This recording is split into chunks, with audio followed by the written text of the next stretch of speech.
국민의힘이 극우를 장전했다. 극우를 대표하는 장동혁과 전환길, 극우를 장전했다. 그래서 얼마나 많은 뜬금포를 쏴댈지 모르겠다. 장전 후에 네, 뜬금포를 쏜다. 네. 그래서 걱정이 됩니다. 뭐 대구시장 이야기까지 나온다고 하고 네. 최근에 이제 나왔던 이야기는 장동혁 대표가 취임해서 이렇게 최고위원을 한 명을 임명할 수가 있거든요. 그래서 그 최고위원을 뭐 혹시나 전환길을 임명하는 것이 아니냐라고 했는데 또 전환길이 또 먼저 문자를 보냈대죠. 장동혁에게 나는 최고위원 안 하겠다. 그랬더니 또 장동혁 대표가 더 웃겨요. 진심으로 고맙다 이렇게 문자를 보냈다는 거 아니겠습니까? 극우 장전했으니까 얼마까지 날아가는지 지켜보겠습니다. 근데 내년 지방선거가 있는데 전환길이 대구시장 이야기까지 나온다라고 했는데 원래는 이제 경산시장 이야기만 나왔었는데 대구시장 이야기까지 나온다라는 걸 보면 많이 컸네라는 느낌이 들고요. 순방 성과는 여기서 마무리하고 이제는 국내 정치로 들어와 보죠. 대통령이 나가 있는 사이 국내 정치에는 큰 이변이 일어났어요. 정치 경력 3년이거든요. 네. 재선이긴 하지만 정치 경력 3년에 장동혁 의원이 산전수전을 다 걷고 이 직전 선거에서 대통령 후보까지 했던 김문수 후보를 꺾고 당대표가 됐습니다. 예상하셨습니까? 이 전당대회 결과 어떻게 보십니까? 장동혁 후보 정치 경력 3년도 안 됐을 겁니다 아마. 왜 재선 의원이지만 지난번 선거에서 보궐선거를 통해서 당선돼서 1년 반 정도 했고 지금 이제 작년 총선이 지난 다음에 한 14개월 정도 됐으니까 채 3년이 안 됐지만 당대표 선출이 돼서 상당히 이변이었습니다. 근데 1차 투표가 전에 이제 조경태, 안철수, 김문수, 장동혁 이렇게 1차 당대표 선거를 했을 때 물론 결과는 공표되지 않았습니다만 뭐 내부자들의 입을 통해서 장동혁이 1등했다라는 이야기들이 상당히 많이 나왔었거든요. 그래서 이번에도 장동혁 후보가 김문수 후보를 제치고 당대표가 될 수 있는 가능성이 높다라고 예상을 했었는데 그렇게 됐습니다. 그렇게 됐는데 예상대로 된 것이 이변이라고 생각하는 것은 어떻게 받아들여야 될지 모르겠습니다만 예상은 했지만 이변이다. 예. 근데 뭐 이런 이변을 통해서 일견 다행인 것은 김문수, 안철수, 한동훈은 장동혁 당대표 선출 때문에 국민의힘과 이별할 수도 있겠다라는 생각이 듭니다. 네. 결과만 보면 이변이지만 들여다보면 또 이유가 분명하고 그래서 장동혁 대표가 당선된 것을 세 가지 측면에서 평가할 수 있을 것 같은데요. 첫 번째는 국민의힘 그 당대표 선출의 경선 룰에 문제가 있었다라고 경선 보여집니다. 룰이요? 그렇죠. 왜냐하면 국민의힘 당대표 전당대회를 통해서 당대표를 선출하는 방식 이번에 이제 책임당원이 80%, 국민 여론조사가 20%였는데 국민 여론조사 할 때는 민주당 지지자를 제외하고 하거든요. 그렇다라고 본다면 민주당 지지층을 제외한 국민의힘을 지지하는 사람 중에서 당원이 80%의 포션을 차지한단 말이죠. 그럼 중도 세력을 포함한 여론조사라고 말할 수는 있겠지만 실은 보면 당내 윤 어게인을 주장하는 강성 극우들이 훨씬 더 유리한 경선 룰이 아니었느냐라고 생각을 하고요. 그러다 보니까 이제 전당대회 결선 투표 결과 여론조사 20% 포션을 가지고 있는 여론조사에서는 김문수 후보가 이겼지만 책임당원 투표에서는 장동혁 후보가 이겼거든요. 그래서 결국 장동혁 후보가 50.27%, 김문수 후보가 49.73% 아주 근소한 차이로 당선이 됐습니다. 두 번째 요인은 뭐냐? 장동혁 대표의 정치 공약적인 전략이 통했다라는 것이죠. 장동혁의 정체성은 선명하다라는 이야기도 있지만 선명하지 않다라는 이야기도 있죠. 왜냐하면 이제 장동혁 후보는 지금 이제 당대표 선출 과정에서는 탄핵에 반대한 대표적인 주자로 뽑혔는데 실은 보면 계엄 해제 요구를 국회에서 의결할 때 계엄 해제해달라고 의결한 사람이거든요. 그 다음에 이제 한동훈 비대위원장 밑에서 일을 했었고 이런 측면에서 본다면. 근데 이제 대여 강경 투쟁으로 노선을 바꾸면서 이제 반탄으로 탄핵 반대로 돌아서게 된 거죠. 그래서 윤석열 전 대통령과의 상징적인 연결고리가 선거운동의 핵심이었어요. 자기가 당대표가 되면 가장 먼저 면회를 가겠다. 윤석열에 대한 면회를 가겠다. 그 다음에 보수들을 모아서 민주당과 싸우겠다라는 것들이 이제 대여 강경 투쟁을 전면에 내세우고 그러다 보니까 당선 가능성이 좀 더 높아졌다라고 보여지고 전에 이제 그 국민의힘 당대표 선출 TV 토론에서 이제 가장 인상 깊었던 적이 그런 거였죠. 무슨 뭐 공천권을 당대표가 돼서 공천권을 행사한다면 둘 중에 하나만 골라야 된다라고 한다면 한동훈을 공천하겠냐, 정광훈을 공천하겠냐. 전환길. 예. 전환기를 네. 공천하겠냐 그랬더니 전환기를 한다고 그랬잖아요. 이러면서 국민의힘이 이제 중도 확장성보다는 극우 결집에 방점을 찍은 것으로 보입니다. 그래서 이제 이미 당대표 선출된 지 이틀밖에 안 됐지만 조경태 의원을 비롯한 당내 쇄신파와의 충돌이 이미 시작됐다라는 것이고요. 이번 전당대회에서 국민의힘이 노린 것은 변화를 위한 선택이라기보다는 보수 재결집, 특히 극우 재결집으로 보여집니다. 그래서 근데 그 결과가 민심과는 좀 떨어져 있는 것 같아서 불안한 감정이 좀 있고요. 국민의힘은 이번 선택이 이제 앞서 말씀드린 것처럼 어떠한 정책적인 확장, 그다음에 이제 중도의 확장보다는 대여 강경 투쟁을 하겠다라고 해서 윤석열 어게인 뭐 이런 측면이 있는데 좀 어려울 것 같습니다. 왜냐하면 초기 리더십을 시험하는 데 있어서 당대표가 이제 취임을 했으면 네. 이제 본인이 선거 과정에서 약속했던 게 나는 당대표가 되자마자 억울하게 잡혀 있는 윤석열 대통령을 면회하겠다라고 했는데 면회를 가면 일단 국민의힘 지지자 중에서 극우 빼고 중도적인 성향을 가지고 있는 지지층은 떨어져 나갈 그렇죠. 거고요. 이탈하겠죠.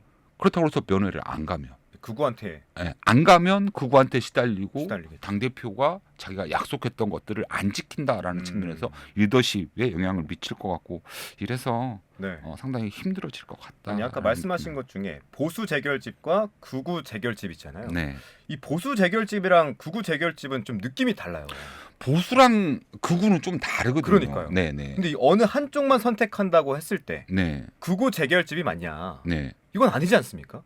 그렇죠. 왜냐하면 국민의힘이 지금 뭐 국회의원 107명밖에 없기는 하지만 네. 다음번 대통령 선거에서 아무튼 뭐 주요 정당이라고 한다면 수권 정당, 권력을 잡을 수 있는 모습을 보여줘야 되고 그런 수권 정당을 차지하려고 한다면 네. 중도층의 지지를 상당히 받을 수 있어야 되거든요. 근데 이제 오히려 이번 당대표 선거 과정에서 보면 국민의힘에서는 중도층을 위한 정책의 확장성 아니면 지지층의 확장성보다는 당내에 존재하는 극우 세력의 응집만으로 당권을 차지하는 데만 너무 혈안이 돼 있지 않았겠느냐라는 모습이 보여주고 있다라는 것입니다. 네. 근데 이걸 또 곰곰이 생각해 보면 이재명 정부나 민주당은 장동혁 후보가 당대표가 돼서 더 좋을 것 같아요. 어떤 점에서요? 왜냐하면 일단 선명해졌잖아요.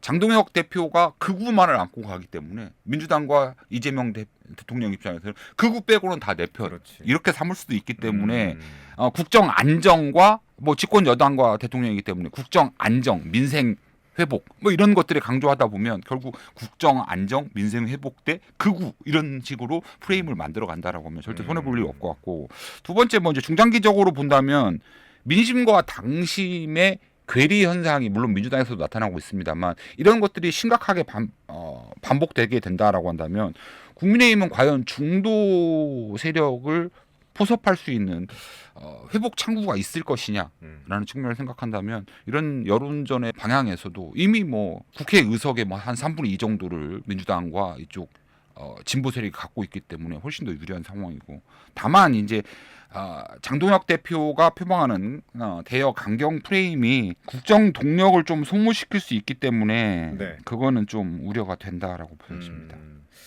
자, 그럼 친한동훈계에 대해서도 날을 세우고 있는 게 이제 장동혁 신임 대표인데 네. 단일 대우에서 이탈하는 이들에게 대해서는 결단이 필요하다 이런 말까지 했어요. 네. 국민의힘의 전망 어떻게 보십니까? 제발 이런 걸 좀 국민의힘 국회의원들한테 좀 물어봤으면 좋겠는데 저도 물어보고 싶어요. 장동혁 대표는 단일 대우 결단 뭐 이런 것들을 강조하고 있죠. 네. 그래서 뭐 취임 일성이 그거였습니다. 보수 우파를 모두 포섭해서 이재명 정부를 끌어내리겠다. 지금 뭐 취임한 지 2달 반밖에 안 됐고 아직 뭐 특별히 잘못한 게 없는데 그게 취임 일성이었단 말입니다. 네. 그래서 뭐 이런 것들을 내세우는 거 보면 아까 말씀드렸던 그 극우 보수라는 핵심 지지층의 결속에는 효과가 있겠지만 중도 무당파층을 포함한 중도 세력으로 확장은 못할 거다라는 것이고 윤석열 면회 같은 거는 득보다 실이 클 것 같아요. 그래서 뭐 윤 어게인을 재결집한다라는 데는 도움이 되겠지만 뭐 중도층 당연히 돌아설 것이고 반대로 접으면 리더십 문제가 생기고 그래서 장동혁 대표가 주장했던 취임 직후에 윤석열을 면회하겠다라는 것은 양날의 칼이고 양날의 덫인 것 같다라는 느낌입니다. 칼이자 덫이다. 그렇죠. 네. 뭐 국힘의 앞날은 뭐 간단하게 예견할 수 있을 것 같아요. 앞서 말씀드린 그런 양날의 칼날을 안으로 겨눌수록, 그러니까 안에서 뭐 친한동계, 뭐 조경태 의원, 뭐 이런 사람들한테 그런 칼날을 겨눌수록 민심의 문은 더 좁아질 수밖에 없고, 이러다 보면 정기국회 내내 이제 앞으로 이제 9월달, 10월달 해서 정기국회 뭐 국정감사, 예산심의 이런 것들이 있을 때 계속 정기국회 내내 강경 대립만 남고 뭐 현재 집권 세력이 훨씬 더 유리할 수밖에 없는 상황이니까요. 네. 그래서 지금 국민의힘이 혹시나 당을 정리하고 재건하고 싶다라고 한다면 극우 중심의 윤 어게인으로 머물기보다는 그동안의 당내의 윤석열의 비상계엄과 탄핵 문제 때문에 당내가 갈등이 있었다라고 한다면 이것들을 어떻게 잘 아름답게 봉합할 것인가, 그 다음에 어떻게 정당의 모습을 전환할 것인가, 이런 것들에 관심을 기울여야지, 잘못하면 선택, 극우 중심의 선택이라는 것이 극우의 재결집이기 때문에 보수의 확장에서는 패배할 수도 있다라고 보여집니다. 이 극우의 모습들만 보고 민심이라고 생각하지 않기를 바라겠습니다. 네. 또 아까 박사님께서 안철수, 김문수, 한동훈은 국민의힘과 이별할 수 있겠다라고 생각하셨는데 네. 이 연장선이 분당도 예상하는 분들이 꽤 많아요. 그렇죠. 하지만 구심점인 한동훈 전 대표도 전당대회 과정에서 후방 지원으로 참전하면서 내상을 겪긴 했습니다. 그래서 분당 가능성에 대해서도 여러 가지 의견들이 많은데 박사님은 어떻게 생각하세요? 그러니까 이렇게 될 줄 알았으면 한동훈 전 대표는 그냥 가만히 있을 걸 그랬어요. 괜히 참전하지 않고. 네, 괜히 다 된 싸움에 끼었다가 숟가락 얹었다가 후회가 막심할 것 같습니다. 아직까지 그 정치적 감각이 별로 없는 것 같은데 장동혁 대표의 승리는 반탄 이제 강경 대여의 승리였는데, 한동훈 대표는 물론 이게 계엄 친한동계 의원들이 계엄 해제 의결에 참여하면서 윤 어게인을 극복하자라고 주장을 했죠. 그랬는데 이제 친한동계와 궤를 같이 하는 무슨 뭐 조경태, 그다음에 뭐 조금 비슷한 안철수 후보가 다 떨어지는 바람에 참전하지 않을 것이라고 생각했는데 마지막 결선 투표를 앞두고 최악보다는 차악이 낫다. 장동혁은 최악이다. 그렇기 때문에 장동혁보다는 차악인, 다음으로 나쁜 악인 김문수를 지지했으면 좋겠다라고 해서 김문수 후보를 후방 지원했지만 오히려 역효과가 낫다라고 보여지고요. 이런 측면에서 뭐 한동훈 전 대표의 앞길은 예상을 해본다라고 한다면 한 세 가지 정도 될 것 같아요. 첫 번째, 그냥 당내에서 잔류하는 거, 조용히 잔류하면서 정책이나 공천, 이미지에서 합리적이고 중도적인 그런 의견을 가끔 내면서 대안적인 리더로 재정비하는 시기를 가질 것이냐, 아니면 두 번째 이제 제3지대랑 연대를 한다라는 것이죠. 대표적인 게 뭐 안철수, 유승민 등과의 신당을 차려서 분당을 할 것이냐라는 것인데, 여기서도 누가 추동력을 가질 것인가, 혹시나 안철수, 한동훈, 유승민, 조경태 등이 모인다면 누가 책임지고 이끌어갈 것인가라는 것들을 확정하기가 쉽지 않을 것 같고요. 세 번째로는 당내 잔류에서 남아 있으면서 장동혁 대표 라인과의 협력을 통해 가지고 로컬, 그러니까 내년 지방선거에서 서울시장 같은 서울시장에 출마하는 등 그 국면 전환이 옵션이지만 불가능할 것 같습니다. 그래서 3번은 좀 불가능하다. 네. 그래서 뭐 요약해 보면 한동훈 전 대표는 이번 전당대회 과정에서 오히려 패배한 김문수 후보보다도 훨씬 더 많은 내상을 입었지 않겠느냐라는 생각이고요. 근데 또 한편 기회가 당내 잔류에서 기회를 계속 노린다라고 한다면, 혹시나 내년 지방선거에서 장동혁 대표 체제에서 국민의힘이 완패를 하게 된다라고 한다면 당대표인 장동혁 대표가 모든 책임을 지고 사퇴할 수밖에 없을 거고, 이런 상황이 된다라고 한다면 한동훈에게도 혹시나 기회가 올 수 있다라는 생각에 당내 잔류와 재정비 확률이 가장 높다라고 보여집니다. 네. 아니 근데 이 장동혁 대표가 부산에 이제 해수부 오는 걸 반대한다라고도 했거든요. 지금 뭐 국민의힘 의원들도 지금 뭐 최근 반대 논의가 있다라고 하고 있거든요. 그러면 지방선거에서 부산에 이 자리를 뺏길 수도 있거든요, 분명히. 부산 민심이 흔들릴 수 있을 것 같지 않겠습니까? 그러니까요. 그게 어쩌면 부산의 자존심을 더 해하는 방법인 것 같기도 해요. 왜냐하면 지금 뭐 장동혁 국민의힘 대표나 지금 부산 지역구 출신 의원들도 최근에 해수부 이전에 반대한다라는 논의들을 내놓고 있는 거 보면 네. 그들이 생각할 때는 부산의 현실적인 뭐 청년들의 취업이나 경제적인 성장을 가져올 수 있는 해수부를 반대하지만 그래도 뭐 부산 시민들은 나를 찍어주지 않겠나라는 와. 생각을 하고 있는 것 같아서 좀 자만인데. 좀 자만인데 좀 더 지켜봐야 될 것 같은데요. 그렇다고 해서 혹시나 뭐 민주당에서도 해수부를 이전해서 불경 지역에서 민주당의 지지를 뭐 얻기 위해서 그랬다라고 보여질 수도 있습니다. 네. 하지만 그렇다고 해서 현실적으로 부산의 이익을 가져다 줄 수 있는 것들 이렇게 대표적으로 대놓고 반대하는 것이 그들한테 어떤 실익이 있을 것인가. 그냥 현 정부가 하는 것은 모두 반대하겠다라는 것인지 아니면 현실적인 대안을 제시하지 못한 상태에서 이런 부산 시민들의 열망이 담겨 있는 해수부 이전이나 뭐 HMM 이전 이런 것들에 대해서 시민들의 민심과는 좀 다른 이야기를 하고 있다라는 건 상당히 문제점으로 지적할 수 있을 것 같습니다. 네, 이것도 한번 쭉 지켜보죠. 자, 어찌됐든 당 대표가 모두 선출됐습니다. 정청래, 장동혁, 장동혁과 정청래. 근데 이걸 딱 두 분만 보면 딱 강대 강이다. 그렇죠. 라는 게 딱 그려지거든요. 당분간 협치는 물러간 것 같은데 그래도 이게 맞나? 라는 생각이 분명히 들어요. 네. 전쟁 중에도 소통을 한다고 하는데 네. 이 상대가 누가 됐든 소통을 시도하는 게 정치인의 본분이지 않나라는 생각도 하게 됩니다. 어떻게 보십니까? 이 두 당대표. 정청래, 장동혁 둘 다 뭐 당대표 선출 과정에서 논란이 있었고 이변이 있었다라고 평가되는 분들이고 두 분 다 이제 공통점이 있다면 둘 다 충청도 출신이거든요. 그래서 뭔가 이제 우리가 보통 충청도 사람들이 갖고 있는 이미지에 따르면 뭔가 좀 느긋하고 뭐 이럴 것 같은데 이들 둘은 전혀 몰랐어요. 느긋한 꼰대가 될 것 같다라고 생각을 하고요. 근데 뭐 한 가지 좀 다행인 것은 이재명 대통령이 그 순방 중에도 장동혁 그 국민의힘 대표가 선출되자마자 여야 포함한 영수회담을 제안을 했어요. 정청래 대표가 되면서 국민의힘 사람들과는 악수도 하지 않겠다. 뭐 좀 정치인이 제일 많이 하는 게 악수인데 악수도 하지 않겠다라고 했고 이제 장동혁 국민의힘 대표가 조만간 이제 그 정청래 대표를 예방하겠죠. 당 대표로 선출이 됐으니까. 그럼 거기서 악수는 안 하는데 둘이 막 껴안고 이러면 정말 짜증날 것 같다라는 느낌인데 이재명 대통령이 이들 둘보다는 영리하다는 느낌을 받았습니다.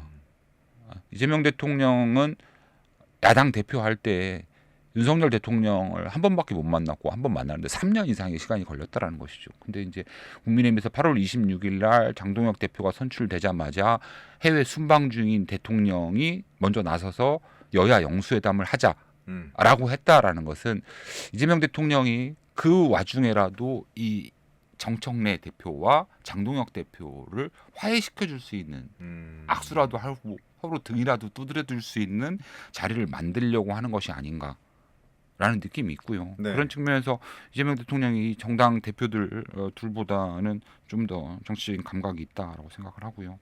장동혁 대표도 상당히 어려울 것 같아요. 앞서 말씀드린 것처럼 지금 이제 극우 아스팔트 세력 중심으로 결집은 당장 이제 9월달에 국정감사 정기국회가 시작되면 국정감사해야 되고 그 다음이 예산안 심의란 말입니다. 네. 그래서 이제 정부가 예산안을 편성해서 주면 국회에서 심의하고 의결하는 건데 장동혁 대표 입장에서는 자기가 당선되는 데 유리하는 게 극우랑 아스팔트 중심이었다라고 하지만 국민의힘에 있는 나머지 106명의 국회의원들 그중에서도 지역구 국회의원들 한 90여 명 정도 되는 지역구 국회의원들은 예산안 심의 과정에서 자신의 지역구에 얼마나 많은 예산을 받아오고 그러한 예산을 집행하면서 지역의 현안을 해결해주면서 자기의 정치적인 역량을 더 키워가는 게 가장 중요한 거란 말입니다. 네, 네. 매년 연말에 예산 심의 가장 그게 중요한데 그러려면 결국 지금처럼 장동혁, 정청래가 협치의 가능성을 무시해버리고 완전 대립각만 세운다라고 한다면 어차피 국회 내 다수당인 민주당의 의지대로 예산안이 편성될 가능성이 높거든요. 그렇죠. 그러면 국민의힘 지역구 의원들은 당대표 잘못 뽑아서 서로 싸우기만 하다가 우리 지역 예산을 하나도 못 받으면 네. 다음에 내가 당선될 힘들지. 가능성은 낮아질 거 낮아지는 아니에요. 거지. 그렇다 보니까 이것들을 어떻게 처리할 것인가라는 게 상당히 중요할 것이라고 보여지고요. 정기국회가 이제 9월 1일부터 시작되면 국정감사 예산 이제 뭐 이런 법안 뭐 이런 것으로 이제 순차적으로 진행이 될 텐데 과연 정청래 대표나 장동혁 대표나 이런 과정에서 국정감사 과정에서 정쟁 예산 심의 과정에서 정쟁을 보여주기보다는 이런 것들을 어떻게 그러니까 자신들이 속한 정당의 성과, 자신들이 정당에 속해 있는 의원들의 성과로 매조지할 것인가라는 것들이 상당히 중요해질 거기 때문에 소통을 할 수 있을 것 같고요. 그런 과정에서 대통령이 여야의 협치에 도움이 될 수 있게 소통을 증가할 수 있는 그런 모습을 보여주면 더 좋지 않을까라고 생각합니다. 네. 자, 이 장동혁 대표 당선과 함께 뜻밖의 1승 또 아니 대승을 거둔 사람이 바로 전한길 씨인데 입지가 더욱 탄탄해졌어요. 내년 지방선거가 있는데 대구시장 얘기까지 나오고 있거든요. 아니 왜 뭐 아까 헛웃음을 약간 아니 왜 보여주셨는데. 저만 나왔을 때 매번 다른 패널 나왔을 때도 전환길 이야기 하나요? 네, 앞으로- 다 합니다. 계속해요. 앞으로 저 나왔을 때 좀 전환길이 좀 왜요? 질문해서 빼줬으면 좋겠어요. 아니 저는 네, 전환길 같은 사람이 예, 왜 이렇게 한국 정치를 설명하는 데서 중요한 변수가 돼야 되는지 잘 모르겠거든요. 제가 생각하는 거는 뭐 국제일 아나운서를 포함한 언론에도 문제가 있을 것 같아요. 이거 아무것도 아닌 사람을 언론에서 이렇게 막 다뤄주니까 네. 세상 모르고 날뛰는 것 같아요. 전한길 씨가 이번에 한미 정상회담 하는데 전환길이 비행기 타고 워싱턴 갔대잖아요. 왜 가서 뭐 트럼프에게 우리나라 실정을 다 이야기해주고 윤석열을 풀어주겠다라고 이제 공항에서 무슨 뭐 유튜브 방송하고 그랬는데 제 느낌은 그렇습니다. 미쳐도 단단히 미쳤다. 왜 트럼프가 뭐 항공모함 보내가지고 윤석열 구치소에서 빼준다고 말을 하지? 약간 좀 모자란 사람들일 것 같고 그런 측면에서 봤을 때 장동혁 당대표가 전환길과 극우 세력을 포함해서 당대표가 된 건 좋은데 제 핵심적인 결론은 그런 겁니다. 국민의힘이 극우를 장전했다. 극우를 대표하는 장동혁과 전환길 극우를 장전했다. 그래서 얼마나 많은 뜬금포를 쏴댈지 모르겠다. 장전 후에 네. 뜬금포를 쏜다. 네. 그래서 걱정이 됩니다. 뭐 대구시장 이야기까지 나온다고 하고 네. 최근에 이제 나왔던 이야기는 장동혁 대표가 취임해서 이렇게 최고위원을 한 명을 임명할 수가 있거든요. 그래서 그 최고위원을 뭐 혹시나 전환길을 임명하는 것이 아니냐라고 했는데 또 전환길이 또 먼저 문자를 보냈대죠. 장동혁에게 나는 최고위원 안 하겠다. 그랬더니 또 장동혁 대표가 더 웃겨요. 진심으로 고맙다 이렇게 문자를 보냈다는 거 아니겠습니까? 극우 장전했으니까 얼마까지 날아가는지 지켜보겠습니다. 근데 내년 지방선거가 있는데 전환길이 대구시장 이야기까지 나온다라고 했는데 뭐 전환길이 이렇게 언론에서 많이 다뤄주니까 좀 많이 컸었나 봐요. 원래는 이제 경산시장 이야기만 나왔었는데 대구시장 이야기까지 나온다라는 걸 보면 많이 컸네라는 느낌이 들고요. 근데 공천 룰에 따라 달라질 것 같아요. 지금 뭐 대구시장 한마평에 오르고 있는 사람들은 뭐 대구 지역의 지역구 국회의원들도 있지만 지금 뭐 전환길 뜬금없이 나왔고 뜬금포 나왔고 그다음에 최근에 이제 이진숙 방통위원장. 빵 이진숙입니다. 네. 빵 이진숙까지 나온 거 보면 공천 룰이 어떻게 적용되느냐 이번에 이제 당대표 선출 과정처럼 대구시장을 선출하는 데 있어서 그 공천의 경선 룰이 당원 중심 아까 이제 당대표 선출할 때 8대 2였지 않습니까? 네. 여론조사는 2고 당원이 8이었는데 그런 식으로 간다라고 한다면 대구 지역에 그렇죠. 대구 지역의 강성 보수 극우 세력이 우리나라에서 가장 많다라고 알려져 있는데 그렇게 된다라고 한다면 전환길이 정말 될 수도 있을 것 같아요. 공천에서도. 네, 공천에서 될 수도 있다라는 것인데 반대로 이제 무슨 뭐 여론 조사의 결과들이 차지하는 포지션이 높아진다라고 한다면 합리적인 보수들도 경선에 참여할 가능성이 높게 되고 이렇다 보면 전환길의 대구시장 설마 되겠어요? 라는 그런 가능성은 좀 낮아질 거라고 보여지는데 네. 뭐 아직까지는 정치적인 관측이 나온 그 만들어낸 하나의 시나리오일 뿐인데 국민의힘에서 우리가 이런 혹시나 이러면 어떡하지라고 하는 일들이 너무 현실화되는 일이 많아가지고 걱정입니다. 알겠습니다.